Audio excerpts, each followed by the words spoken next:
तो इसलिए हमें दिशा ठीक ना मिलने से हम भ्रमित हो गए और परमात्मा से दूर होते चले गए, और परमात्मा से दूर होकर के हम विकारी बन गए। तो हमने क्या त्यागना है? बीड़ी, शराब, मांस, तंबाकू को परित्याग करना है। चोरी, ठगी, जारी, लूट, खसोट, डाके, इनको त्यागना है। ये हमने त्यागने पड़ेंगे। उसके बाद जो हमारे ऊपर 4-5 और विकार लगा रखे हैं काल भगवान ने, काम यानी विषय वासनाएं, क्रोध, मोह, लोभ, अहंकार, ये जीव के बस का नहीं कि इनको त्याग सके। बीड़ी, शराब, मांस, तंबाकू, चोरी, ठगी हम त्याग सकते हैं। इनको नॉर्मलाइज करने के लिए काम, क्रोध, मोह, लोभ, अहंकार, इसके लिए परमात्मा ने तरीके बताए हैं, विधि बताई है, इसका ट्रीटमेंट बताया है कि सत्संग विचार सुने, उनके ऊपर पूरा विचार करे, अर्थात ज्ञान। दूसरा भक्ति भगवान की, तीसरा दान। तो इससे क्या होता है? हमारे अंदर जो विकार हैं वो नॉर्मल होते चले जाते हैं। क्रोध भी कम हो जाता है, थोड़ा बहुत होता है तो वो सीमित सा रह जाता है, और पहले ज्यादा हो जाता था।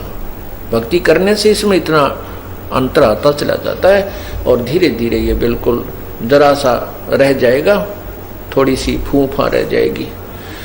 अब मन को ज्ञान रूपी रस्से से बांध दिया जाता है।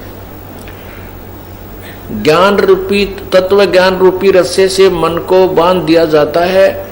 जैसे कोई शरारती पशु है, बैल है, भैंस है, गाय है, उसको टाइट बांध दिया जाता रस्से से, तो वो उससे आगे हानि नहीं पहुंचा सकती। उस रस्से की रेंज में ही वह ऐसे सर सुर मार कर अपनी फूफा कर लेगी, लेकिन हानि नहीं पहुंचा सकता वो पशु।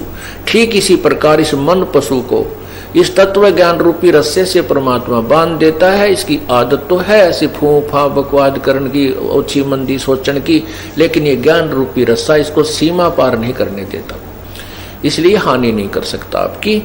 ये सब ये ज्ञान से ही रहेगा। अगर ज्ञान आप नहीं सुनोगे, सत्संग सुनने नहीं आओगे, या घर पे बैठ के सीडी वगैरह कैसे देगा दी नहीं सुनोगे दिन में या दूसरे तीसरे दिन, तो ये मन जो है फिर भारी हो जाएगा, हैवी हो जाएगा आत्मा के ऊपर। आत्मा की खुराक है भगवान की चर्चा, मन की खुराक है संसारिक बातों में लीन रहना, बकवादें करना, राग नहीं सुनना, किसी की निंदा सुनना, और पर कई प्रकार की किसी प्रकार की चटपटी बातें शुरू कर दे, बड़ा प्रसन्न होकर सुनता है। और भगवान की जो कथा है वो केवल आत्मा को अच्छी लगती है। जब आत्मा तगड़ी रहेगी तो मन आत्मा के साथ रहेगा। एक बार गरीबदास साहिब जी, ये किसान थे,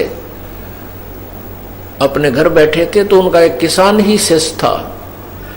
वो आकर कहने लगा, महाराज जी आपके विचार सुनते हैं तब तक तो ये मन कति दुबका बैठा रहता है, सारी आंवर ले है। ठीक है महाराज जी, सही कह रहे हैं, बिल्कुल ऐसे करूंगा। और यहाँ से बाहर जाते इसकी वही वाईफाई हो जाए, तो जाते ही वही विचार इसके नो के नो कर्म उसी तरह खेचा तानी रखे। इसका के समाधान हो प्रभु? तब उन्होंने बताया कि आपके पास 2 बैल हैं। कहा जी, एक बैल दूसरे को मारता है, चारा भी नहीं चरने देता है। तो वो कहता है, किसान बिल्कुल सही कह रहे हो जी, तो आप क्या करते हो दूसरे बैल को चारा चराने के लिए? तो कहता जी, जैसे खेत में हम ले जाते हैं, एक टोकरे में इकट्ठा ही चारा चराना होता है, तो मैं डंडा लेकर बैठ जाता हूँ और या उसको करड़ा बांध देता हूँ टाइट, जो फूफा गड़ी करे दूसरे को खाने नहीं देता, तो उसको इतना टाइट बांध देता हूँ उसका मुंह उस टोकरे तक पहुंचता है और दूसरा आराम से खा लेता है। तो इसलिए परमात्मा कहते हैं कि ये मन और आत्मा 2 इकट्ठे जोड़ रखे हैं इस काल भगवान ने। ये 2 बैल हैं। अब ये मन जो है खुला चरकर तगड़ा हो गया, और ये तगड़ा होकर के आत्मा को डराता रहता है, और आत्मा इससे दुबकी बैठी है। अब तो आत्मा की खुराक बढ़ा दे। जैसे समझदार हाली क्या करता है कि जो दूसरे पशु को एक बैल तंग करता है तो उसकी खुराक कम कर देता है, उसकी बढ़ा देता है, तो वो तगड़ा हो जाता है। उस शरीफ ने तो मारना ही नहीं उसको, शरीफ बैल है वो नहीं मारता कभी दूसरे को। वो तगड़ा जब हो जाता है तो वो दूसरा कमजोर हो जाता है, तो उसकी आप ही मतना पड़ती उस तगड़े की तरफ, सींग सांग पिनान की। तो इसी प्रकार परमात्मा कहते हैं कि जब तुम आत्मा की खुराक बढ़ा दोगे या मजबूत हो जाएगी, तगड़ी हो जाएगी, फिर ये मन इसके अनुकूल होने लग जाएगा। मन इसको आत्मा इसको घसीट लेगी, अपने साथ घसीटती रहेगी और अन्य मार्ग पर नहीं जाने देगी। अभी ये आत्मा को घसीट ले जाता है, अपनी मर्जी चलाता है। इसलिए पुण्यात्माओं, सत्संग में आने से ज्ञान होता अपने को कि हमने क्या करना चाहिए।